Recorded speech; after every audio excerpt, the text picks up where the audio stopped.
ईश्वर का दिया कभी समय से पहले नहीं मिलता और मेहनत का फल कभी व्यर्थ नहीं जाता। मानव जीवन अनंत प्रश्नों की श्रृंखला है, जिनमें सबसे जटिल प्रश्न यह है, ईश्वर हमें कब देते हैं? और इसके साथ ही जुड़ा दूसरा प्रश्न, क्या हमारे कर्म ही हमारा भाग्य बदल सकते हैं? हम सभी जीवन में कभी न कभी ऐसी स्थिति में आते हैं जब लगने लगता है कि प्रभु ने हमारी सुनना छोड़ दिया है, कि हमारे कर्म व्यर्थ जा रहे हैं और भाग्य शायद पहले ही तय है। लेकिन यहीं से शुरू होती है वास्तविक परीक्षा, वही परीक्षा जो हमारे विश्वास को परखती है, हमारी आस्था को तपाती है और हमारे कर्मों की सच्चाई को उजागर करती है। कर्म वो बीज है जिसे आज बोया जाए तो कल भाग्य बनकर उगेगा। भाग्य बदले या न बदले, पर जब कर्म बदलते हैं तो दृष्टिकोण बदल जाता है, और जब दृष्टिकोण बदलता है तभी सच्चा चमत्कार होता है। कर्म करते चलो बिना फल की आकांक्षा के, क्योंकि जब आत्मा समर्पण कर देती है तभी ईश्वर हस्तक्षेप करते हैं। धर्म का मार्ग सरल नहीं पर सच्चा है, सेवा का मार्ग तेजस्वी नहीं पर अनंत है, और ईश्वर का उत्तर मौन होता है पर पूर्ण होता है। भाग्य वे रेखाएं नहीं जो हथेली पर उकेरी जाती है, भाग्य वे दिशा है जो हम अपने कर्म से रचते हैं। ईश्वर हमें कब और कैसे देते हैं? क्या हमारे कर्म ही हमारा भाग्य बदल सकते हैं? नमस्कार दोस्तों, स्वागत है आपका आपके अपने चैनल स्वांशी मोटिवेशन में। वर्षों पहले की बात है, एक शांत पहाड़ी क्षेत्र में एक पुराना मंदिर था, जहां हर शाम एक वृद्ध साधु आकर बच्चों को कहानियां सुनाया करते थे। वे सफेद दाढ़ी वाले, शांत और तेजस्वी नेत्रों वाले साधु थे, जिन्हें सब बाबा धर्मदास कहते थे। बच्चे ही नहीं, गांव के बड़े बूढ़े भी उनका इंतजार करते। उनके पास हर सवाल का जवाब किसी कहानी में छुपा होता। एक दिन एक बालक ने उनसे प्रश्न किया, बाबा, आप हमेशा कहते हैं कि ईश्वर सबका भला करते हैं, तो फिर हमें जो चाहिए वह तुरंत क्यों नहीं देते? क्या हम जितना भी अच्छा करें फिर भी भाग्य नहीं बदलेगा? बाबा मुस्कुराए और बोले, इसका उत्तर मैं तुम्हें कहानी में दूंगा, लेकिन यह कोई साधारण कहानी नहीं है। यह एक ऐसी यात्रा है जिसमें एक नहीं, दो जिंदगियों की परछाई छिपी है। पहली कहानी छोटी है, पर उसी से दूसरी बड़ी कहानी शुरू होती है। किसी समय की बात है, एक पथिक घने जंगलों में भटक गया। रास्ता भूलकर वह भूखा प्यासा एक वृक्ष के नीचे बैठ गया और ईश्वर को याद करने लगा, हे प्रभु, यदि आप सच में हैं तो मेरी मदद कीजिए। थोड़ी देर में एक साधु वहां से गुजरा। उसने पथिक को देखा, पानी पिलाया और फल दिए। पथिक ने आभार जताया और पूछा, क्या यह ईश्वर थे? साधु मुस्कुराया और बोला, नहीं बेटा, मैं तो एक राहगीर हूं, लेकिन ईश्वर ने मेरी आत्मा में करुणा भर दी, जिससे मैं तेरी सहायता कर सका।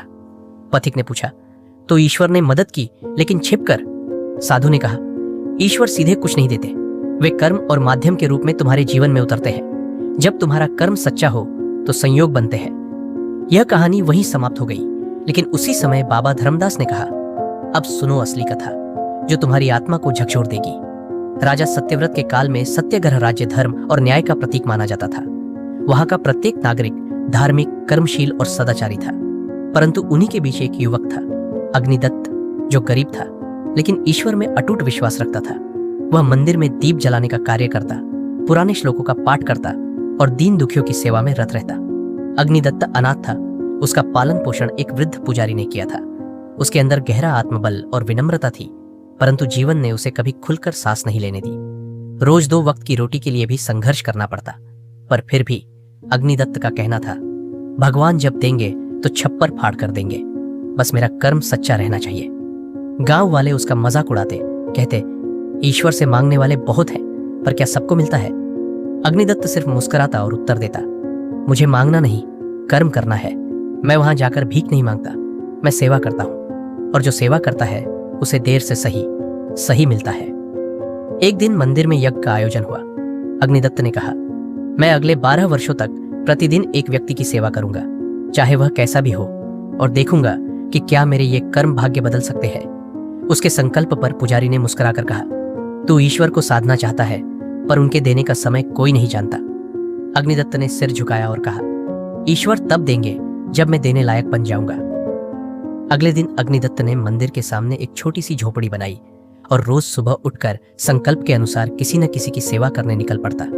वह किसी वृद्ध को सहारा देता, किसी बीमार के लिए औषधि लाता, किसी अनपढ़ को श्लोक पढ़ाता। वह न किसी पुरस्कार की अपेक्षा करता, न किसी प्रशंसा की। तीसरे वर्ष के अंत में गांव में एक अजनबी आया। नाम था विश्रुत। वह बहुत ज्ञानी लगता था, लेकिन अजीब बात यह थी कि उसके पास कोई सामान नहीं था, फिर भी वह भूखा न दिखता था। एक रात विश्रुत ने अग्निदत्त से पूछा, तू ये सब किस लिए कर रहा है? तुझे कुछ नहीं मिला अब तक, फिर भी तू रुका नहीं। अग्निदत्त मुस्कुराया, क्योंकि मुझे विश्वास है कि हर कर्म ईश्वर के खाते में जाता है। जब खाता पूरा होगा वो लौट आएंगे। विश्रुत ने कोई उत्तर नहीं दिया, पर जाते समय वह बोला, जिसे तू ईश्वर समझता है वह कई बार तेरे सामने खड़ा होता है, पर तू उसे पहचान नहीं पाता। अग्निदत्त स्तब्ध रह गया। क्या वह कोई साधारण व्यक्ति नहीं था? 5वें वर्ष एक विचित्र घटना हुई।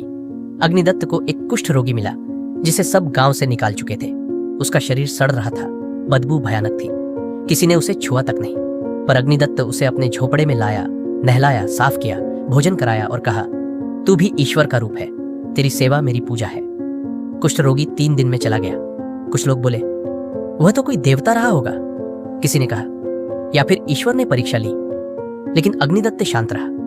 6ठे वर्ष उसे एक मरणासन्न स्त्री मिली, जिसके साथ बलात्कार कर उसे झाड़ियों में छोड़ दिया गया था। समाज उसे छूना नहीं चाहता था, पर अग्निदत्त उसे अपने पास लाया, वैद्य से इलाज कराया और उसे जीने की इच्छा दी। वह स्त्री बाद में सन्यासिनी बनी और उसने कहा, यदि ईश्वर का रूप देखना हो तो अग्निदत्त को देखो। पर अग्निदत्त ने उत्तर दिया, मैं कुछ नहीं, ईश्वर मेरे कर्मों से बोलते हैं।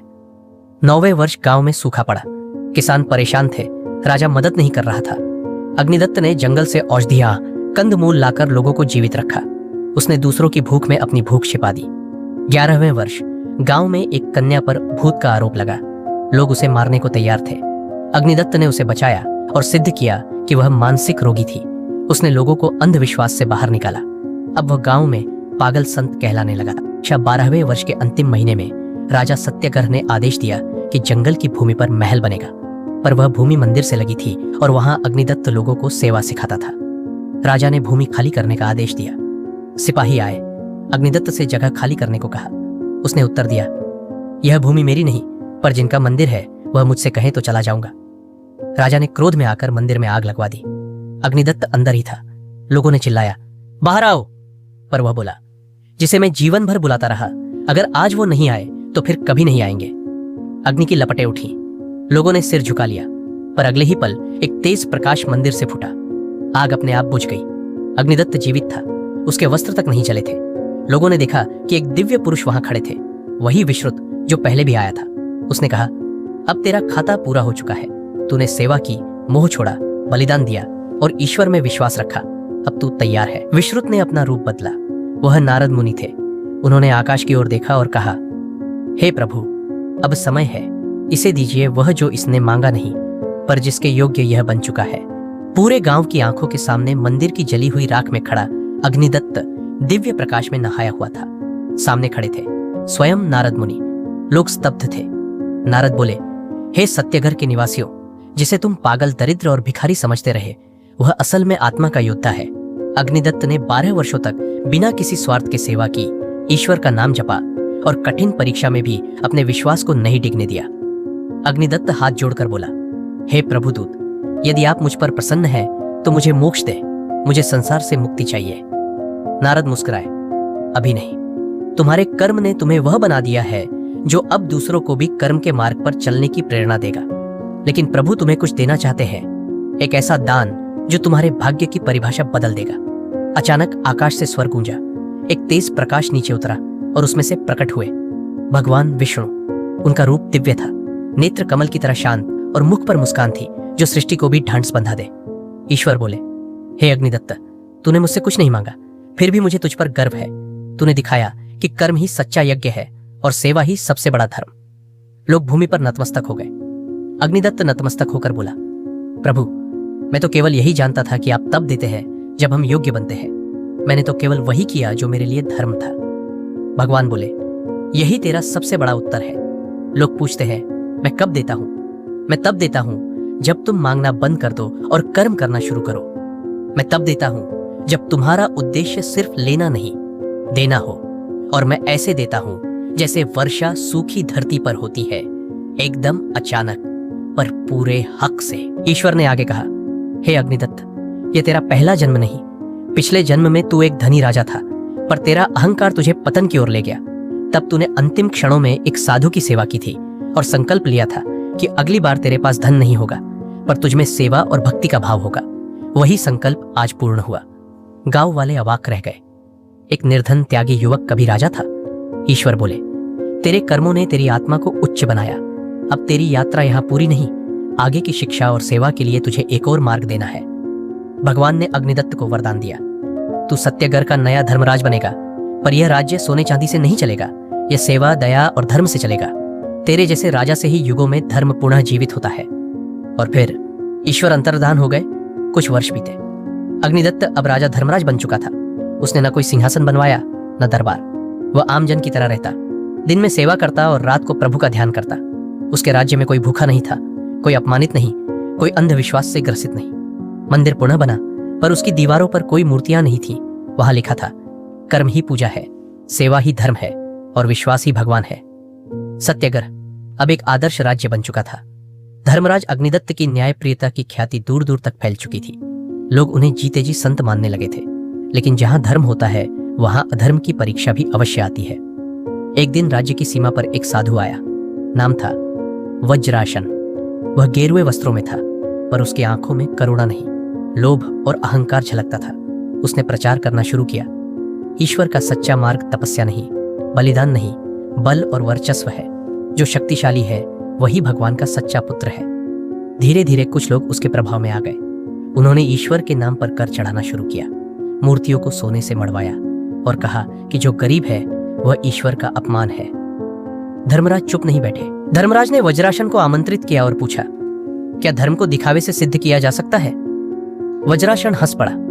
धर्म दिखावे से नहीं, प्रभाव से चलता है। मैं देखता हूं लोग अब सेवा से नहीं, डर से चलेंगे। धर्मराज ने उत्तर दिया, जिस धर्म में डर है वहां ईश्वर नहीं। धर्म में प्रेम हो, त्याग हो, करुणा हो, वही सच्चा धर्म है।